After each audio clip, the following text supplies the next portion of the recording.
Hello tout le monde, j'espère que vous allez bien. Je vous retrouve aujourd'hui pour le haul du mois de mai. C'est ça, mai. Un petit peu en retard, hein, mais bon. Alors voilà ce qui s'est passé. En mai, j'étais censée être en Nobaï. Et puis, en allant chercher les cadeaux d'anniversaire des copines, je suis tombée sur 2 livres que j'ai pris. Dont un des 2 que j'avais déjà lu. Et ensuite, c'était censé être tout. Et puis je suis allée à Paris pour l'anniversaire de Claire. Et le lendemain, je suis allée faire les bouquinistes avec Sania. Et je sais pas ce qui s'est passé. Je suis repartie avec 7 livres. Voilà, donc le principe du no-buy, moi je comprends pas. Donc, raté. Donc au final, on a un book haul plutôt conséquent. Donc c'est parti, je vais vous présenter ça. Alors tout d'abord, en allant chercher le cadeau d'anniversaire de We Dead, je suis tombée sur Monsieur Origami de Jean-Marc Ceci. Celui-ci, Lemon June en avait parlé sur sa chaîne, elle avait fait une lecture en direct de ce livre et elle m'avait donné tellement envie de le lire que quand je suis tombée dessus, non seulement je me le suis pris pour moi, mais je l'ai aussi pris comme cadeau d'anniversaire pour We Dead. Entre temps, je l'ai lu, je l'ai fini en fait il y a quelques jours à peine. Vous pouvez retrouver la chronique sur le blog, mais en gros ça a été une très très belle lecture. Ce livre a un côté très apaisant, très zen, il donne envie de prendre son temps, de s'arrêter une minute, d'arrêter de courir dans tous les sens et de juste prendre son temps pendant quelques instants ou quelques heures, le temps de lire le livre, de juste se poser. Et c'est juste tellement agréable. L'écriture est très simple, très épurée et ça rend en fait la lecture encore plus douce et plus belle. Ensuite, dans la foulée, je me suis pris la sélection, le tome 1 de Kirakas. Alors, parce que il était à prix découverte, si je ne me trompe pas. Et alors ce livre, je l'ai lu. Hein, j'ai lu les 3 premiers tomes de la sélection, plus les 2 premiers hors série. Donc je l'ai lu, hein, je suis à jour, sauf que je l'avais et je l'ai prêté et on ne me l'a jamais rendu. Donc dans ma bibliothèque j'avais le 3, 2 hors série et c'est tout. Donc là je me suis dit si je prenais un ça commencerait déjà à compléter, il faut encore que je prenne le 2 et au moins j'aurai déjà ce que j'ai lu. Donc la sélection, pour ceux qui ne savent pas, c'est une dystopie avec un prince qui doit se marier et donc pour se marier il y a une sélection qui est faite parmi le peuple qui est divisé en castes et America va se retrouver sélectionnée pour rencontrer le prince alors qu'en fait elle n'a pas spécialement envie de l'épouser. Et à côté de ça il y a des problèmes politiques etc. Notamment à cause des différences entre les différentes castes. Ensuite, hors craquage, j'ai reçu Power Club, le premier tome, l'apprentissage de Alain Gagnol, que j'ai reçu au concours organisé par les éditions Syros. Donc ils organisaient un concours sur leur page Facebook et j'ai gagné ce premier tome. Je l'ai fini aussi, donc pareil, je vous invite à aller voir ma chronique, mais en gros on suit Anna qui a des super pouvoirs. En gros elle entre dans le Power Club, qui est un club américain dans lequel les personnes les plus riches au monde payent une petite fortune pour se voir injecter des boosters qui leur permettent d'avoir des super pouvoirs. Et donc Anna se voit offrir l'entrée au Power Club pour ses 17 ans. Son entrée au Power Club arrive pile au moment où un des membres du Power Club qu'on croyait indestructibles, puisqu'ils sont censés être totalement invincibles, et il meurt.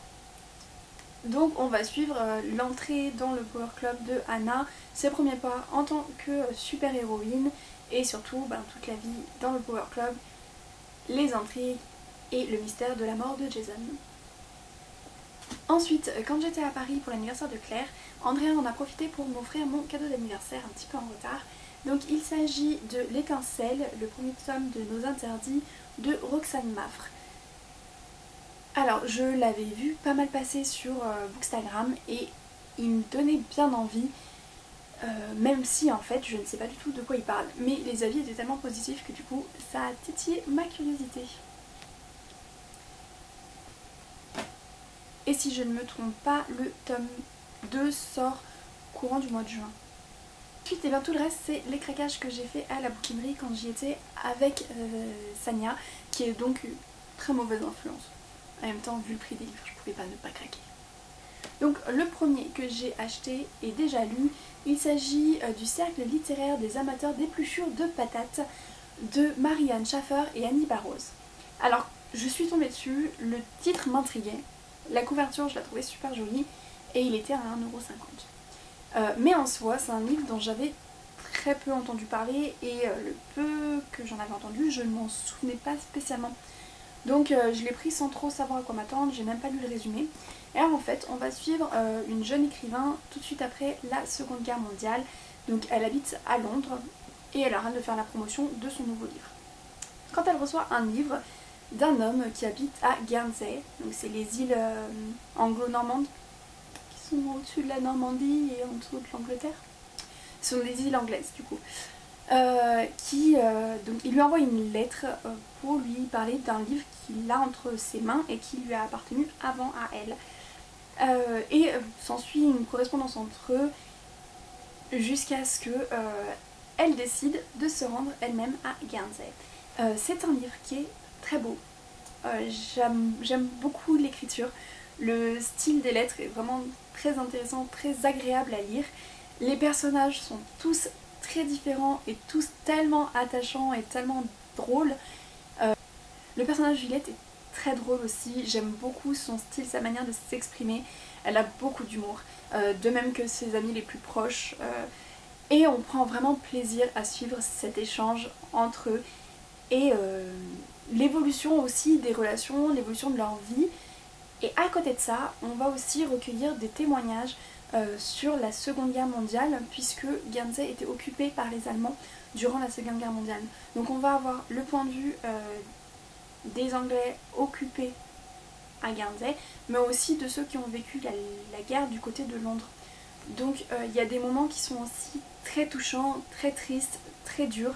Il y a vraiment un mélange de tout et ça forme un équilibre parfait. Donc c'est une lecture que j'ai adorée et que je recommande chaudement.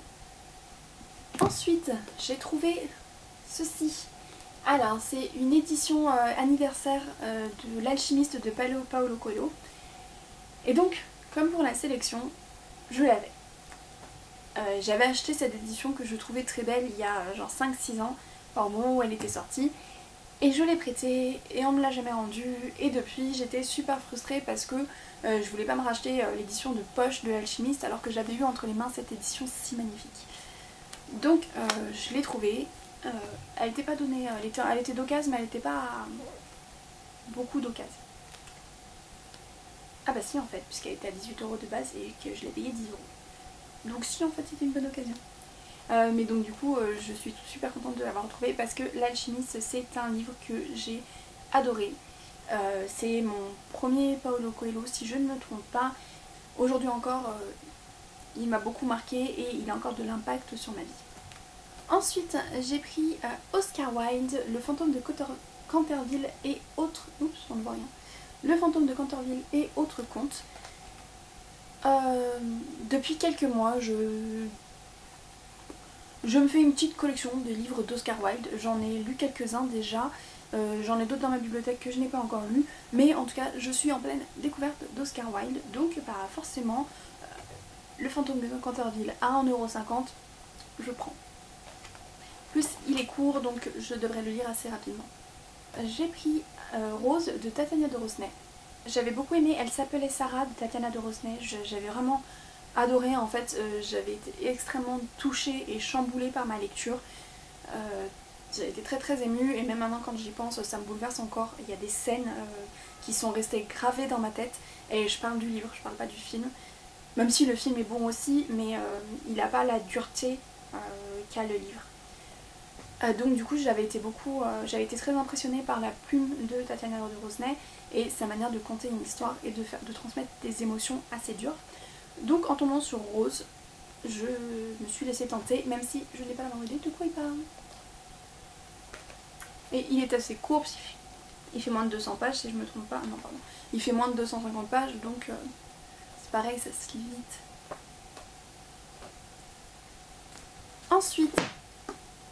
Ensuite, j'ai pris La fille du train de Paula Hawkins. Celui-ci, on en a beaucoup entendu parler, au moment surtout où le film est sorti.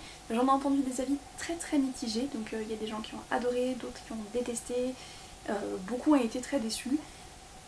Et du coup, vu que je l'ai trouvé à 2 €, je me suis dit que j'allais me laisser tenter et me faire ma propre idée dessus. Donc voilà. Après ça, je suis tombée sur Sirius de Stéphane Servan. Alors si je ne me trompe pas, Sirius c'est de la science-fiction. Donc c'est un road trip post-apocalyptique. Donc au moment où je l'ai acheté, j'étais pas trop dans le délire post-apocalyptique. Je l'ai pris parce qu'il fait partie des finalistes du PLIB.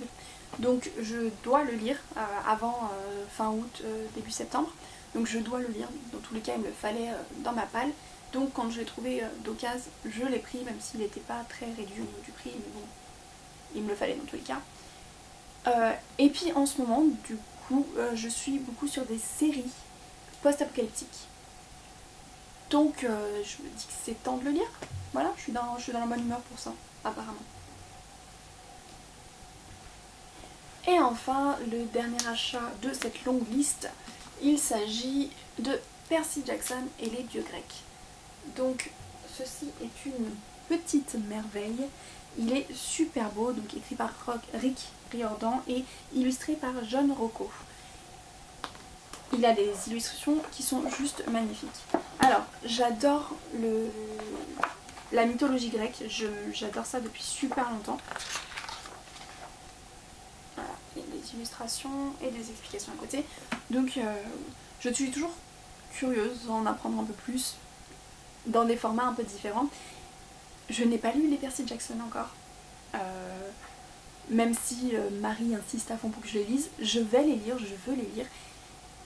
Mais pour le moment, j'essaie d'abord de faire baisser ma palle avant de me lancer là-dedans. Mais c'est vrai que les Percy Jackson m'attirent énormément.